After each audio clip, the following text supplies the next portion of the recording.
Gabès, autrefois surnommée la perle du golfe de Tunisie, paie aujourd'hui un prix exorbitant pour son industrialisation.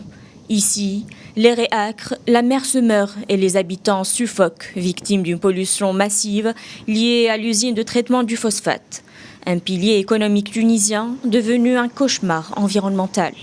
Depuis des décennies, l'usine du groupe chimique tunisien, plus grand complexe industriel du pays, rejette des tonnes de phosphogypse, un déchet toxique dans la mer.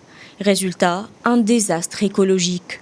La biodiversité marine est dévastée et les rejets gazeux asphyxient la population, notamment les riverains.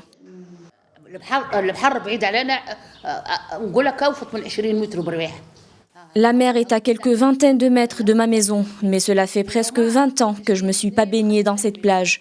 La dernière fois où j'ai nagé ici, j'ai eu une allergie cutanée. J'avais eu des démangeaisons sur tout le corps. Maintenant, je n'y vais plus à cause de la pollution. Je demande aux autorités de penser à nous, qu'ils ferment cette usine ou la déplacent ailleurs.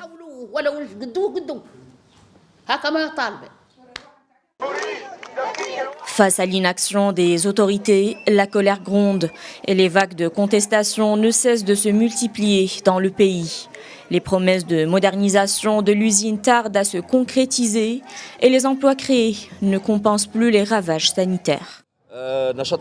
Les déchets rejetés par cette usine de transformation du phosphate est très mauvaise pour l'air, la mer et toute forme de vie. La production d'engrais émet des gaz très toxiques et près de 16 000 tonnes de phosphagypse contenant des métaux lourds contaminent les nappes phréatiques. Rappelons que les autorités tunisiennes avaient annoncé la fermeture de l'usine en 2017, mais le gouvernement a récemment promis de multiplier par 5 la production de phosphate, afin de faire passer de 3 à 14 millions de tonnes par an d'ici 2030. Ainsi, Gabès symbolise le dilemme de nombreux pays entre développement économique et protection des populations. Pour l'heure, ses habitants respirent un air pollué et regardent mourir leur mère en silence.